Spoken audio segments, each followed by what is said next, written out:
ज्यादा ठीक है। हाय अनुपमा। सो आज का चैप्टर स्टार्ट करते हैं बेसिक एक्सेल से लेके, और फिर कोई क्वेश्चन हो तो मेरे से पूछना। ओके ये एक्चुअली मॉड्यूल है जिसको हम आज राइट अपनी ट्रेनिंग में कवर करेंगे, ठीक है। ये ओके सारे टॉपिक्स हैं। मेन एक्सेल क्या करता है ना, सबसे ज्यादा जितने इनबिल्ट फंक्शंस होते हैं उन पे वर्क करता है, और ये डिफरेंट डिफरेंट टाइप के फंक्शंस हैं। मैंने एक लिस्ट बनाई हुई है। मैथमेटिकल फंक्शंस हो गए, डेट एंड टाइम फंक्शंस हो गए, फॉर्मेटिंग हो गया, टेक्स्ट फंक्शंस, लुकअप फंक्शंस। ये सारे फंक्शंस जब मिलते हैं तो एक इन सब की जब नॉलेज हो जाती है तो ऐसा नहीं है कि टेक्स्ट को सिर्फ टेक्स्ट के साथ ही यूज करेंगे, टेक्स्ट को हम इसके साथ भी यूज कर सकते हैं अपनी रिक्वायरमेंट के अकॉर्डिंग। ये बहुत ही वास्ट फील्ड है, जितना हम प्रैक्टिस करते हैं उतना ही हम इसमें परफेक्ट होते चले जाते हैं। तो बेसिक एक्सेल से मैं स्टार्ट करता हूँ, ओके वो भी फॉर्मूले से। और फॉर्मूला किस तरीके से बनता है, फंक्शंस क्या रोल प्ले करते हैं उसमें, उन सब चीजों से। और फिर हमारे पास होगी एक्सरसाइज करने के लिए। तो अभी मैं ओके मैक्रो, वीबीए इन सब पर नहीं जाऊंगा। तो सबसे पहले हम स्टार्ट करते हैं फॉर्मेटिंग से। फॉर्मेटिंग क्या है, यहाँ पे अगर हम जाते हैं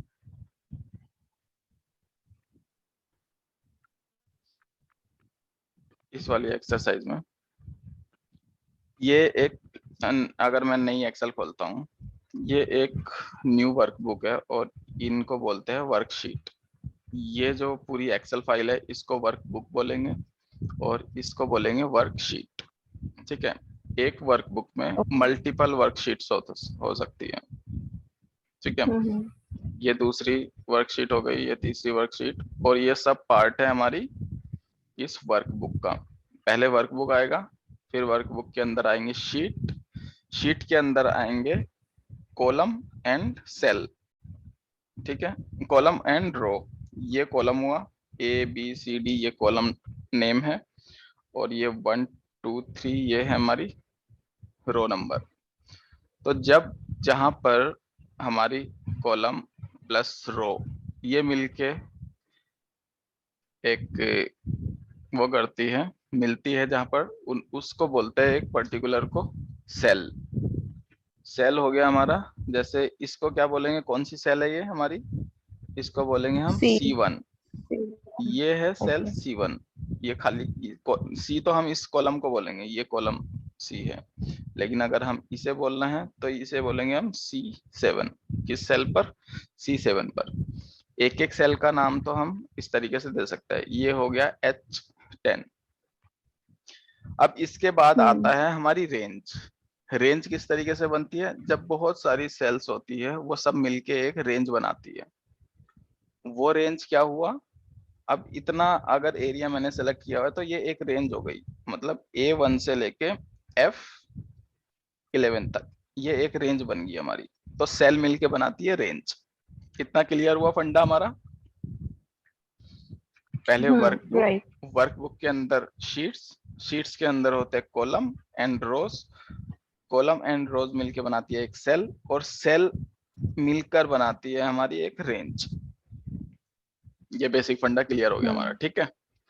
अभी अगर हम एक सेल की बात करते हैं, इस A1 की, ये अभी अनफॉर्मेटेड है, मतलब जैसा ओपन हुई बाय डिफॉल्ट जिस तरीके की फॉर्मेटिंग है इसकी वैसी है।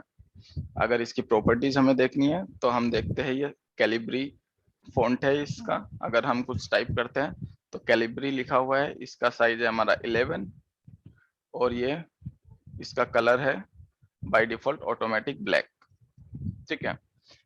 हम यहाँ पर बात कर रहे थे कि फॉर्मेटिंग, फॉर्मेटिंग क्या होता है, किस तरीके से फॉर्मेट करते हैं हम, ठीक। फॉर्मेटिंग कुछ नहीं है, बस इसको अपने हिसाब से मॉडिफाई कर देना कि कैसा इसका लुक एंड फील होना चाहिए। अगर मैं इसको कर देता हूँ येलो कलर, इसका साइज बढ़ा देता हूँ 15, इसको कर देता हूँ बोल्ड एंड अंडरलाइन, ठीक है, और इसको कर देता हूँ मैं बॉर्डर दे देता हूँ। तो हमने इसको फॉर्मेट कर दिया। ये हमारी एक नॉर्मल फॉर्मेटिंग हुई, ये मैनुअली किया हमने, इसकी नॉर्मल फॉर्मेटिंग की। लेकिन अगर यहाँ पर मैं कुछ भी टाइप करता हूँ, उन सब की फॉर्मेटिंग एक जैसी ही होगी, ये सब कुछ ऐसा ही दिखेगा हमें। ठीक है। अब इस फॉर्मेटिंग के बाद आती है हमारी कंडीशनल फॉर्मेटिंग। जैसा वर्ड से हमें पता चल रहा है कि कंडीशनल फॉर्मेटिंग क्या होगा, formatting based on some conditions. हम चाहते हैं कि इस पर्टिकुलर सेल की फॉर्मेटिंग चेंज हो। जैसे हमने अभी नॉर्मल सेल को इस ये वाला फॉर्मेट दिया है, तो हम इसका फॉर्मेट चाहते हैं कि सम कंडीशंस के बेस पे ये चेंज हो जाए फॉर्मेट। वो कैसे होता है? फॉर्मेटिंग दो ही टाइप की होती है, एक मैनुअल फॉर्मेटिंग और एक कंडीशनल फॉर्मेटिंग। मैनुअल फॉर्मेटिंग हमने देख ली, इसको 15 किया, बोल्ड किया, अंडरलाइन किया और ये कलर दे दिया। अब चलते हैं हम कंडीशनल फॉर्मेटिंग पे। हम कंडीशनल फॉर्मेटिंग लगाते हैं इस पूरे कॉलम पर। इस कॉलम पे जो भी वैल्यू हो उसकी फॉर्मेटिंग चेंज हो बेस्ड ऑन सम कंडीशंस। तो यहाँ पे हम होम पे जाते हैं और यहाँ पे लिखा हुआ है कंडीशनल फॉर्मेटिंग। यहाँ पे क्लिक किया, ये सारे ऑप्शंस है हमारे पास कि किस टाइप की कंडीशन फॉर्मेटिंग आप इसको देना चाहते हो। हम सबसे पहले नॉर्मल सिंपल वाले पे चलते हैं। वो होगा हमारा हाईलाइट सेल बेस्ड ऑन क्या, अगर ये हमारी इक्वल टू है, अगर हमने लिख दिया यहाँ पर यस, ठीक है, तो हम उसको कैसी फॉर्मेटिंग देना चाहते हैं, ये तो बाय डिफॉल्ट है। हम इसे कस्टम फॉर्मेट देना चाहते हैं, हमारे पास ऑप्शंस काफी सारे खुल जाएंगे। हम फॉन्ट करना चाहेंगे बोल्ड, इसका साइज दे देना चाहेंगे, इसका कलर दे देना चाहेंगे हम ये वाला कलर दे देते हैं। बॉर्डर हम दे देंगे इसको ये वाला, फिल कर देंगे हम उसको ग्रीन कलर से। ओके कर दिया। अभी इसमें कुछ नहीं है और ये नॉर्मल दिख रहा है। हमने एक कंडीशनल फॉर्मेटिंग लगाई है इस वाले कॉलम पर कि अगर ये यहाँ पर यस लिख दे हम कुछ भी, YES, तो जो हमने कंडीशन लगाई थी फॉर्मेटिंग के लिए वो फुलफिल हुई और उसी के अकॉर्डिंग इसकी कंडीशन, ये फॉर्मेटिंग चेंज हो गई। कहीं पे भी इस कॉलम पर यस लिखेंगे तो ये हमेशा वही वाली फॉर्मेटिंग कर देगा। इसे हम बोलते हैं कंडीशनल फॉर्मेटिंग।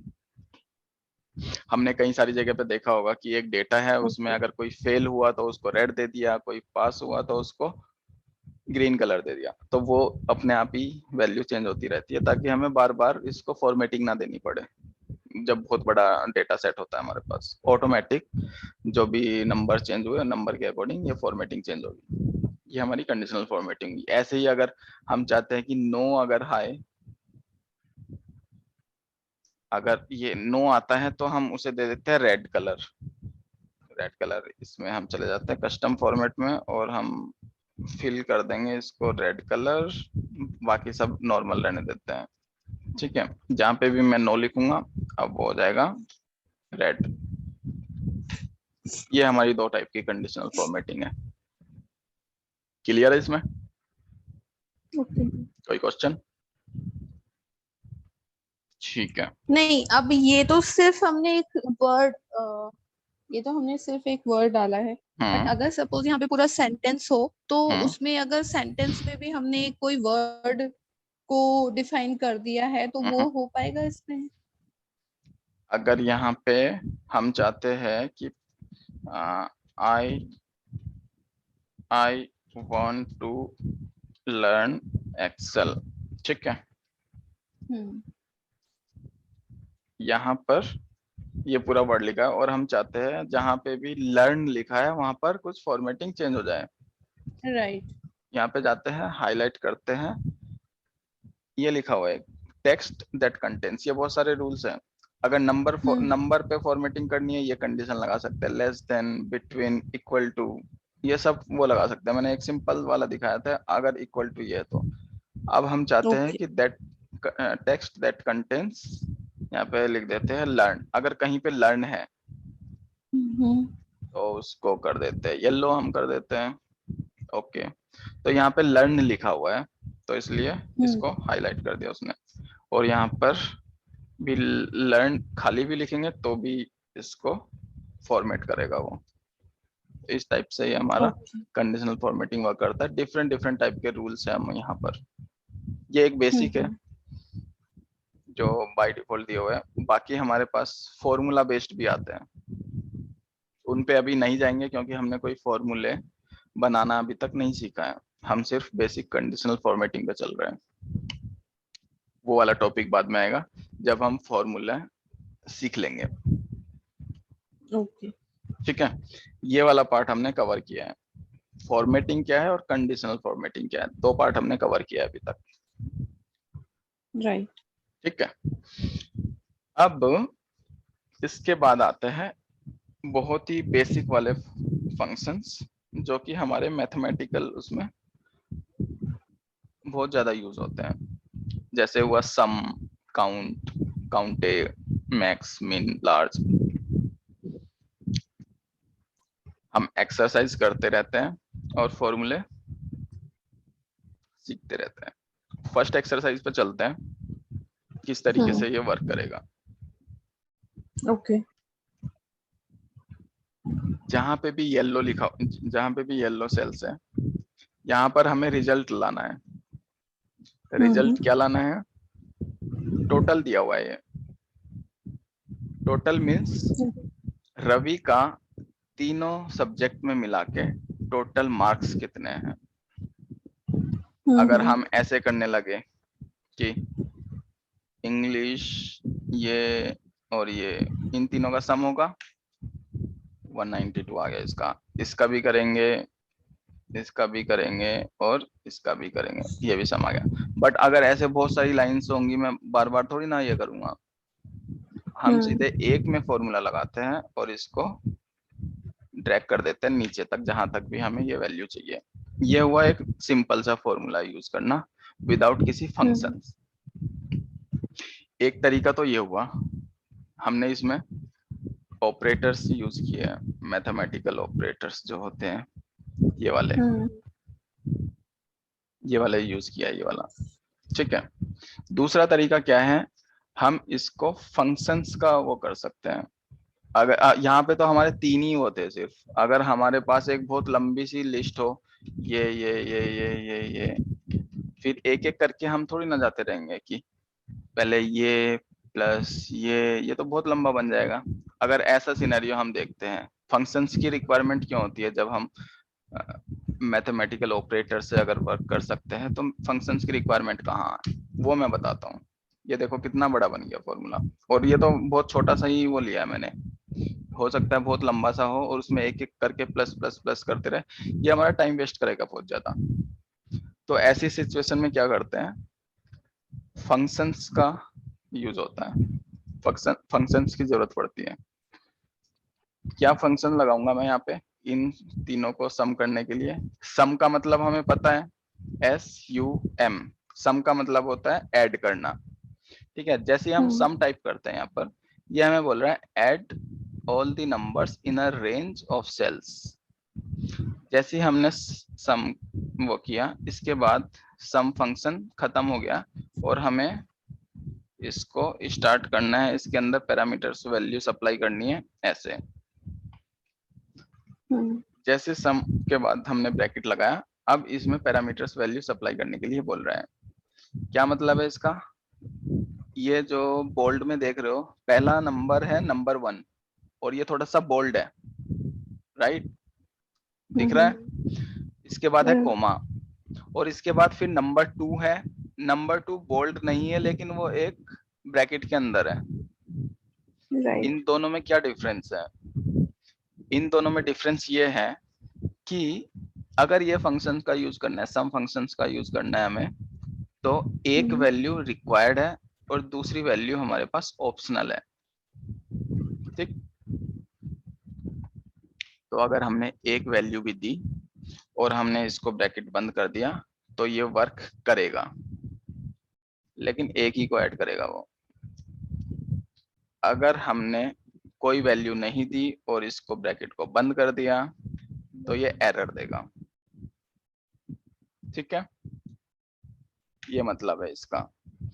तो हमें नंबर चाहिए, और नंबर सिर्फ एक नहीं चाहिए, ये पूरी रेंज चाहिए, यहां से लेके यहाँ तक का हमने पूरा रेंज दे दिया कि जितना भी इस वाली रेंज में वैल्यूज है उन सबको सम करें, C4 से लेके E4 तक, ये एक रेंज बन गई हमारी। और एंटर करते हैं, रिजल्ट हमारा आ गया, और इसी को हम करते हैं ड्रैग। क्लियर हुआ कि फंक्शन का यूज क्यों हमने किया और ये अर्थमेटिक ऑपरेटर यूज क्यों नहीं किया यहाँ पर। यहाँ पे तो कर सकते थे, लेकिन बड़े डेटा सेट के लिए ये फंक्शंस यूज होते हैं। ये हो गया सेकंड फंक्शन, ये भी मैथमेटिकल फंक्शन है, एवरेज। एवरेज का फॉर्मूला हमने मैथ में पढ़ा होगा, क्या होता है वो, सम ऑफ ऑल दीज थ्री, जो कि हमें ये मिल चुका है, और कितनी नंबर ऑफ आइटम्स है उसमें, यहाँ पर है 3, तो ये हमारा एवरेज आ गया। ठीक है, दूसरा तरीका इसका मैं बताता हूँ एवरेज निकालने का। सेम जैसे हमने सम में यूज किया है, ऐसे ही हम इसमें एवरेज निकाल लेते हैं। AVERAGE,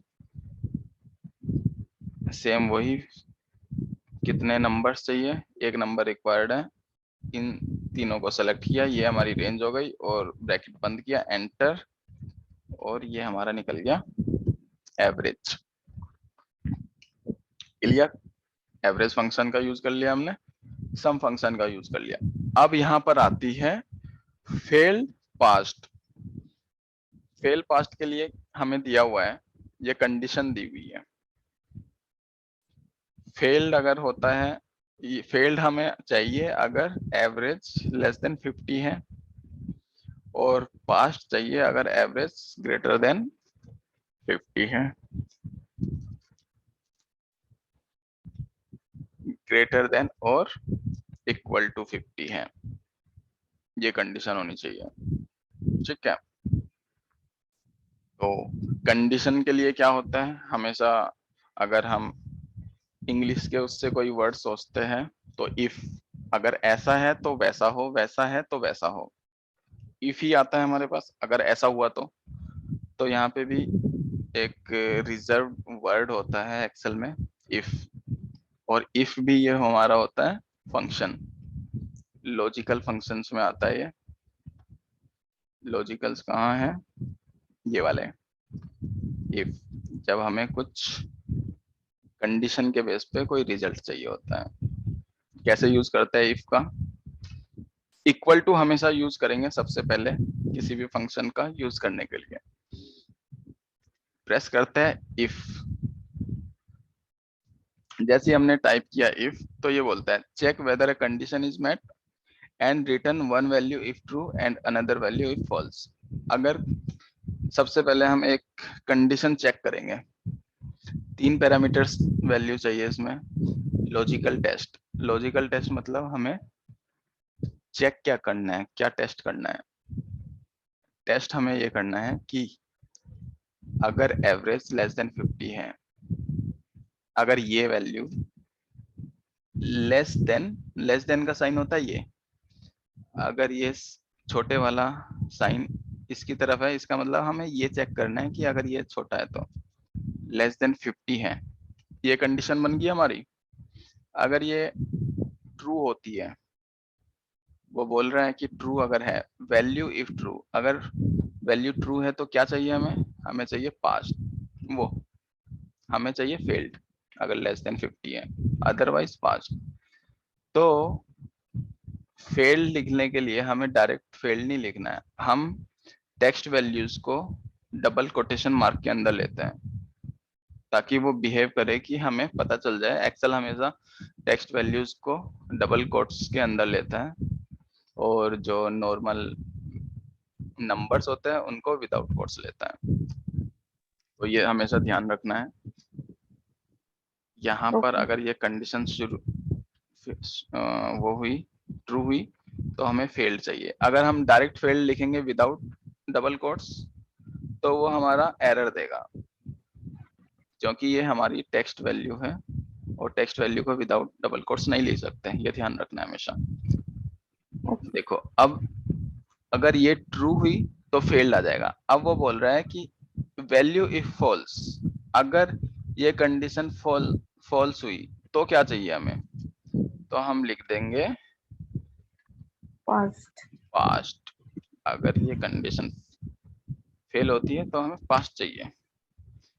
इसी फॉर्मूले को जो हमने बनाया है इसी को लिख देते हैं, ड्रैग कर देते हैं। सारे पास्ट हैं एक्सेप्ट दिस ओनली वन। तो अब फंक्शन और फॉर्मूला, यहाँ पे दो हमारे पास वर्ड आए हैं कि फंक्शन क्या है और फॉर्मूला क्या है। ये तो हुआ हमारा फंक्शन कि हम जब इफ लिखते हैं तो उसमें कुछ वैल्यू सप्लाई कर रहे हैं, ठीक है। और फॉर्मूला क्या हुआ, इस फंक्शन का यूज करके हम एक रिजल्ट ला रहे हैं इतना कुछ लिखने के बाद। ये पूरा हो गया हमारा एक फॉर्मूला। फंक्शन जो कि हमारे पास ऑलरेडी इनबिल्ट है एक्सेल में, ये फंक्शन है। कुछ इसके अंदर प्रोग्रामिंग की हुई है कि इस तरीके से हमें वैल्यूज चाहिएंगी और कुछ रिजल्ट देगा उसके बाद। और ये जब हमने इस फंक्शन का यूज करके ये बनाया है, इसको हम बोलते हैं फॉर्मूला। एक्सेल में ये दो चीजें बड़ी काम आती है, ओके। Function formula. ऐसे ही सेम बात करते हैं ग्रेड की। यहाँ पे तो हमने कंडीशन लगा ली, एक कंडीशन अगर लेस देन 50 तो फेल, अदरवाइज पास। यहाँ पे ग्रेड के लिए हमें दिया हुआ है क्या, ये अगर ग्रेटर देन 65 है तो ए आए, ये है तो बी आए, ये है तो। अब कैसे करेंगे हम इसे, मतलब हमें कंडीशंस बार बार चेक करनी है। क्लियर हुआ क्वेश्चन, क्या पूछ रहा है वो हमसे? राइट। ठीक है। तो सेम फर्स्ट टाइम में हम करेंगे इफ। पहली कंडीशन हमें चेक करनी है, अगर पहली कंडीशन ट्रू होती है वो पहला ही रिजल्ट दे देगा। तो हमें हमेशा ये ध्यान रखना है कि या तो नीचे से हम चलते हैं, सबसे नीचे वाली कंडीशन से, या फिर सबसे ऊपर वाली से चलते हैं। दोनों तरफ से कहीं से भी चल सकते हैं हम लोग, ठीक है। तो जैसा मर्जी हम चाहते हैं, हम सोच ले, हम करते हैं ये ऊपर वाला ही पकड़ते हैं। अगर एवरेज ये greater than and equal to, दो कंडीशन लगा देंगे, ग्रेटर देन और इक्वल टू, क्या बोल रहा है 65। अगर ऐसा है तो क्या चाहिए हमें, ए, ठीक है। अदरवाइज इफ अगर ये फेल होता है तो हाँ, अभी हमें रिजल्ट नहीं डालना है। अब वो बोल रहा है कि दूसरी कंडीशन भी चेक करो। पहली कंडीशन तो हमने चेक कर लिया, अगर ऐसा है तो हमें ये चाहिए। अब दूसरी कंडीशन चेक करने को बोल रहा है, वो है हमारी ये वाली। फिर दूसरी वो चेक करते हैं हम, ये greater than and equal to 60 है। फंक्शन एक ही है इफ, लेकिन हम उसे मल्टीपल तरीके से यूज कर रहे हैं। अगर ये है तो बी आ जाएगा, ठीक है। नहीं सॉरी, यहाँ पे मैंने मिस कर दिया इफ। दोबारा से कंडीशन चेक किया ना, फिर बोल रहे हैं अगर फॉल्स है। नहीं, अभी भी हमें फॉल्स के बाद वाली वैल्यू नहीं चाहिए, हमें चाहिए कि तीसरी कंडीशन भी हम चेक करेंगे। फिर इफ लगाएंगे हम, इफ ये greater than and equal to 55 है तो क्या चाहिए हमें, सी चाहिए, सी। अब हमारे पास कोई कंडीशन चेक करने को नहीं बची है, ये तीनों चेक कर चुके हैं। इसके अलावा क्या ही होगा हमारे पास, सिर्फ ये बचेगा। तो हम उसमें कंडीशन नहीं चेक करेंगे कि if this is less than 55, इनके बाद जो बचेगा वो लेस देन 55 ही बचेगा। बाय डिफॉल्ट हमारा आ जाएगा डी। अब यहाँ पर ब्रैकेट की बात आती है कि कितने ब्रैकेट हमें क्लोज करने हैं। एक, सबसे पहले ये देखो, पहला ब्रैकेट ओपन किया हमने, बंद नहीं हुआ वो। दूसरा ओपन किया, बंद नहीं हुआ। तीसरा ओपन किया, बंद नहीं हुआ। तो जितने ब्रैकेट ओपन किए थे उतने ही ब्रैकेट हमें बंद करना है। 1 2 3 ये हमारा आ गया रिजल्ट। ये देखते हैं बी सी डी सी सारे के सारे हमारी कंडीशंस मेट हो रही है या नहीं हो रही है। ए कहाँ पर आना चाहिए था, अगर 65 से अबव है तो ये 65 से अबव है, ये भी 65 से अबव है, ये भी 65 से अबव है, ये भी बी 60। तो इस तरीके से हमारी मल्टीपल कंडीशंस वर्क करती है। छोटा है, कंफ्यूजिंग हो सकता है स्टार्टिंग में, लेकिन जब हम इसकी प्रैक्टिस करेंगे, स्टेप बाय स्टेप चलेंगे तो क्लियर हो चला जाएगा। लास्ट आता है हमारा सॉल्व करने के लिए स्पेशल रिकॉग्नाइजेशन। वो क्या बोलता है, if got greater than 70 in all the subjects. अगर किसी ने 70 क्रॉस किया है सारे सब्जेक्ट्स में, इसमें भी 70 प्लस, इसमें भी 70 प्लस, इसमें भी 70 प्लस, तो हमें लिखना है एक्सीलेंट, अदरवाइज कुछ नहीं लिखना, अदरवाइज ब्लैंक होना चाहिए। तो हम चेक करते हैं कंडीशन।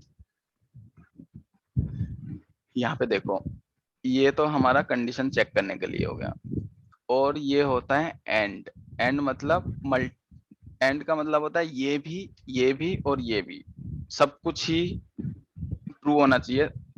उसी कंडीशन में हमें ये देना है एक्सीलेंट। तो इफ और एंड को एक साथ हम यूज करते हैं। कैसे, इफ लॉजिकल टेस्ट क्या है हमारा, इसके बाद करते हैं एंड। अब इसमें 3 लॉजिक होंगे हमारे, ये ग्रेटर देन 70, ठीक है। दूसरा लॉजिक क्या है हमारा, ये भी ग्रेटर देन 70, ग्रेटर देन 70। तीसरा लॉजिक क्या है हमारा, ये भी ग्रेटर देन 70। तो इफ के थ्रू हमने ये कंडीशन एक है, लेकिन एंड के थ्रू हमने ये तीनों कंडीशन को हमने चेक करा लिया है कि सी डी एंड ई में जो वैल्यू है ये तीनों की तीनों अगर 70 से अबव है तो ही हमें कुछ चाहिए। क्या चाहिए, वो हमें चाहिए एक्सीलेंट, EXCELENT।